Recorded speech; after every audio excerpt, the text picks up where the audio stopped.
Cigarette తాగేవాడు hero. చాలామంది అనుకుంటారు అమ్మాయిల ముందు సిగరెట్ తాగితే హీరోలా కనిపిస్తామని. అలా అలా ఒక్కో సిగరెట్తో మొదలై లైఫ్ అంతా సిగరెట్ డబ్బాలకి ఫిక్స్ అయిపోతుంది. కానీ కొందరు అంటుంటారు రోజుకొక సిగరెట్ తాగితే ఏమవుతుందబ్బా, ఏమైనా అవుతుందా అని. నిజంగా రోజుకొక సిగరెట్ తాగితే ఏం జరుగుతుంది? ఈ అంశాలన్నింటిపై మనతో చర్చించడానికి doctor yj Reddy homeo clinic నుంచి డాక్టర్ జయరామ్ రెడ్డి గారు ఉన్నారు. నమస్కారం సార్. నమస్కారం. అంటే చాలామందికి అంటే సిగరెట్ అనేది ఒక హీరోయిజం, ఫ్యాషన్, లేకపోతే సినిమాల్లో హీరోలు ఇలా స్టైల్గా సిగరెట్ తాగుతుంటే ఒక ఆనందం, మళ్ళీ థియేటర్ బయటకు వచ్చి సేమ్ అదే స్టైల్లో సిగరెట్ తాగుతుంటారు. ఇలా ఒక క్వశ్చన్ సార్, బిగ్ క్వశ్చన్ ఏంటంటే రోజుకొక సిగరెట్ తాగితే ఏం కాదా? సిగరెట్లో ఏముంది అనేది ఫస్ట్ మనం గమనించాలి. సిగరెట్లో దాదాపు 5,600 పైగానే విష పదార్థాలు ఉన్నాయి సార్. 5,600 అన్ని రకాల వేల రకాల విష పదార్థాలు సిగరెట్ పొగలో ఉన్నాయి. తారు ఉంటుంది, రోడ్ల మీద వేసే తారు డాంబర్ అంటాం, ఇది ఉంటుంది. నికోటిన్ ఉంటుంది, తారు ఉంటుంది, నికోటిన్ ఉంటుంది. అయితే సబ్జెక్ట్ ఏంటంటే సిగరెట్లో 1-2 తాగేవాళ్ళు మా దగ్గరకు వచ్చే వాళ్ళు కూడా చాలా మంది అంటే ఆల్కహాల్ అడిక్షన్కి వస్తారు. సిగరెట్ అడిక్షన్ రాయరు అక్కడ. సిగరెట్ అడిక్షన్ అంటే అది ఉంది సార్, ఏదో 1-2 ఎప్పుడో తాగుతారు, అది పెద్దగా ఇంపార్టెంట్ కాదు సార్. వీళ్ళు చెప్పేది ఏమంటే ఆల్కహాల్ అలవాటు ఉంది అని ఒప్పుకుంటారు, సిగరెట్ అనేది అది ఇంపార్టెంట్ కాదు, కానీ ఎన్ని సంవత్సరాలు తాగుతున్నావు, అది కూడా 10-20 సంవత్సరాల నుంచి ఉంది సార్. అంటే వ్యసనం అనుకోరు ఇక్కడ, 1-2 తాగుతున్నా కదా వ్యసనం అనుకోరు సార్. కానీ మనం సైంటిఫికల్గా మనము తీసుకుంటే, సైంటిఫిక్ ఎక్స్ప్లెనేషన్ తీసుకుంటే, ఓకే సపోజ్ 1-2 సిగరెట్లు తాగే వ్యక్తి ఒకరు ఉన్నారనుకోండి, సరదా 1-2-3 మామూలు జనరల్గా తాగే వ్యక్తులు సార్, వీళ్ళు మాకేం కాదనుకుంటుంటారు. అయితే ఇక్కడ ఒక సిగరెట్ తాగే వ్యక్తి ఇక్కడ ఉన్నాడు, 20 సిగరెట్లు తాగే వ్యక్తి ఇక్కడ ఉన్నాడు అనుకోండి. ఓకే, వీళ్ళిద్దరు మిత్రులు అనుకుందాం, పక్క వాళ్ళు అనుకుందాం. ఒక సిగరెట్ తాగే వ్యక్తికి ఎంత ఆరోగ్యం దెబ్బతింటుందో, ఇక్కడ 20 సిగరెట్లు తాగే వ్యక్తికి ఎంత ఆరోగ్యం దెబ్బతింటుందో, ఈ సేమ్ రేషియోలో ఒక సిగరెట్ తాగే వ్యక్తికి కూడా ఆరోగ్యం దెబ్బతింటుంది. అంటే 20 తాగిన అంతే, 1 తాగిన అంతే. 20 తాగే మనిషికి 20 ప్రమాదము, 1 తాగే మనిషికి 1 కూడా ప్రమాదమే. అంటే 20 తాగే వ్యక్తి సిగరెట్లు అంత ఈక్వల్ అవుతుంది సార్. సిగరెట్ అనేది 20 తాగే వ్యక్తికి ఎంత ప్రమాదం ఉంటుందో, 1-2 సిగరెట్లు తాగే వ్యక్తికి కూడా 20 సిగరెట్ల ప్రమాదం పొంచి ఉంటుంది అన్నది వీళ్ళు మర్చిపోరాదు. ఓకే, దాదాపు ఎందుకంటే దీన్ని మనం స్టాటిస్టిక్స్ గమనిస్తే ఈ 1-2 సిగరెట్లు తాగే వాళ్ళు కూడా 46% హార్ట్ అటాక్స్ వచ్చే శాతం ఎక్కువగా ఉంది. అదేవిధంగా 41% బ్రెయిన్ స్ట్రోక్ వచ్చే అవకాశం ఎక్కువగా ఉంటుంది. ఓకే, మరీ ప్రధానంగా ఈ మధ్య కాలంలో శాస్త్రవేత్తలు నిర్ధారించింది ఏమంటే వీళ్ళు ప్రీమెచ్యూర్ ఏజ్, అంటే త్వరగా ముసలోళ్ళు అవుతున్నారు 2-3 సిగరెట్లు తాగే వాళ్ళు కూడా. సో కాబట్టి 15-20 సంవత్సరాల ముందే చనిపోతున్నారు అనేది సైంటిస్టులు నిర్ధారించారు. కాబట్టి ఒక్క సిగరెట్ కూడా ఆరోగ్యానికి హానికరము. ఓకే, మనం ఆల్కహాల్ కండిషన్కి వచ్చే వరకు కాస్త ఎప్పుడో భయపడుతున్నారు సార్. సిగరెట్ తాగకుండా ఎలా బతకాలి సార్, ఎలా రాయాలి, మాలాంటి లేదా రైటింగ్ చేయాలి, లేకపోతే క్రియేటివ్ సాఫ్ట్వేర్ ఇంజనీర్ అయితే పని చేయాలి, ఆ ఒక్క సిగరెట్ తాగే అవకాశం కూడా ఇవ్వట్లేదు మీరు. ఒక్క సిగరెట్ కూడా డేంజర్ అనే సైన్స్ చెప్తుంది. కాబట్టి మేము సైన్స్లో ప్రతినిధులం. మేము డాక్టర్లు, ఏ డాక్టర్ అయినా సైన్స్ను ప్రజెంట్ చేసుకోవడానికి మేము ప్రజల కోసం వస్తాం. కాబట్టి ఒక్క సిగరెట్ కూడా ఆరోగ్యానికి హానికరమే.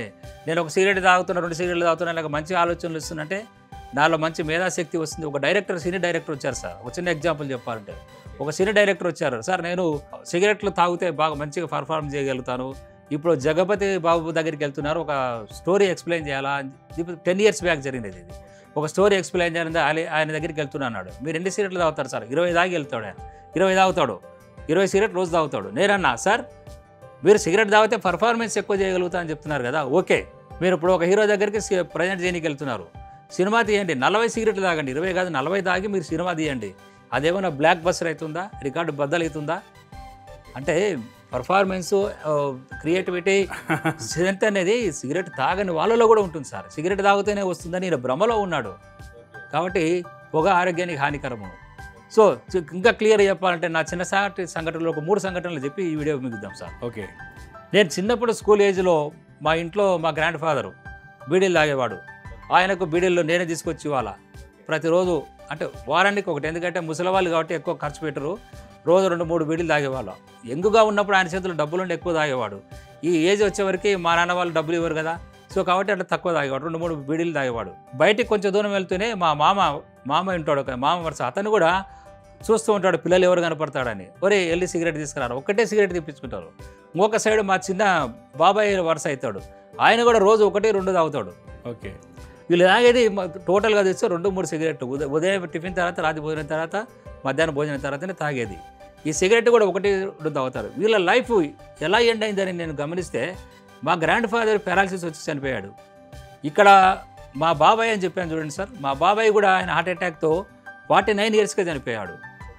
ఇక్కడ మా మామ వరుస అవుతాడని చెప్పాను కదా, ఓకే. ఆ మామగారు కూడా కిడ్నీ ఫెయిల్యూర్తో, ఈ స్మోకింగ్ వ్యసనం వల్ల కిడ్నీ ఫెయిల్యూర్తో 53 సంవత్సరాలుగా చనిపోయాడు. ఒక సిగరెట్తో ఇంత ఎఫెక్ట్ ఉంటుందా? ఒక సిగరెట్తో ఇంత ఎఫెక్ట్ ఉంటుందని సైన్స్ను, నాకు జరిగిన ప్రాక్టికల్ ఎక్స్పీరియన్స్ను అనలైజ్ చేసుకుంటే నాకు తెలిసిన వాస్తవాలు ఇవి. ఎందుకంటే ప్రాక్టికల్ నేను గమనించాను కదా. మీ దగ్గరకు వస్తే ఆయన మానిపిస్తారా సార్ సిగరెట్? ఒక సిగరెట్ కూడా? తప్పకుండా ఒక సిగరెట్ కూడా మానిపించగలుగుతాం. కౌన్సిలింగ్ చేస్తాం, ట్రీట్మెంట్ చేస్తాము. Dependency homeo medicine complete, homeo medicine ద్వారానే ట్రీట్మెంట్ చేస్తాం సార్. అందుకోసం అడిక్షన్ అనేది ఇది కండిషన్ అడిక్షన్ అనేది కంపల్సరీ అడిక్షన్. ఈ 1-2 తాగే వాళ్ళు కండిషన్ అడిక్షన్ సార్. ఇక్కడ మనం గమనించాల్సింది ఏమిటంటే డి అడిక్షన్ అనేది చాలా లెంతీ సబ్జెక్ట్. ఎన్ని రోజులు పడుతుంది సార్ ఈ ట్రీట్మెంట్కి కంప్లీట్గా? ట్రీట్మెంట్ జనరల్గా 3 to 6 months కోర్స్ వాడాలి సార్. ఏ వ్యసనమైనా సరే మేము 3 to 6 months. సిగరెట్లకు కూడా? సిగరెట్ అయినా, గుట్కా అయినా, గంజాయి అయినా, ఏదైనా సరే 3 నెలల నుంచి 6 నెలల కోర్సు వాడమని చెప్తాం. ఎందుకంటే సార్ ఒక 6 months కోర్సు వాడితే వాళ్ళ శరీరాన్ని మనము ఈ యొక్క పాయిజనింగ్ ఎఫెక్ట్ అయిందో, వ్యసనాల బారిన పడి ఏదైతే డ్యామేజ్ అయిపోయిందో ఆ డ్యామేజ్ అంతా రికవరీ చేయడానికి ఒక 6 months టైం జనరల్గా స్టాండర్డ్ ప్రోటోకాల్ డి అడిక్షన్ అనేది. సో కంపల్సరీ 6 months కోర్స్ వాడతాం. కొంతమంది ఫస్ట్ మంతే ట్రీట్మెంట్ వాడి ఫస్ట్ మంతే వదిలేస్తారు. వదిలేసినా కూడా కోర్సు కంపల్సరీ 6 months వాడమని చెప్తాం. ఎందుకంటే వ్యసనాలు మానేయడమే కాకుండా వాళ్ళు ఆరోగ్యంగా ఎక్కువ కాలం జీవించాలి, ఏ రకమైన జబ్బులు రాకుండా, ఆ రకమైన గుండె జబ్బులు కానీ, క్యాన్సర్ కానీ రాకుండా ప్రివెంటివ్ మెడిసిన్ మేము ఇస్తూ వాళ్ళను ట్రీట్మెంట్ చేస్తాం. కాబట్టి 6 months కోర్స్ కంపల్సరీ అడ్వైజ్ చేస్తాం. ఇది ఫ్రెండ్స్, డియర్ యంగ్స్టర్స్, పని చేయండి, స్టైల్ ఆపేసి సిగరెట్ మానేయండి. వెంటనే మానేసే శక్తి మీలో లేకపోతే, ఒకవేళ బాగా అలవాటు అయిపోయినామని మానేసే శక్తి మీలో లేకపోతే వెంటనే స్క్రీన్ మీద కనిపిస్తున్న డాక్టర్ జయరామ్ రెడ్డి సార్కి కాల్ చేయండి. మీరు ఆన్లైన్లో కన్సల్ట్ అవ్వచ్చు, నేరుగా ఫోన్ చేసి నేరుగా వెళ్ళి కూడా మాట్లాడచ్చు. హోమియో మెడిసిన్ ద్వారా ట్రీట్మెంట్ తీసుకొని మీరు ఆరోగ్యవంతులుగా మారండి. Thank you very much sir. నమస్తే.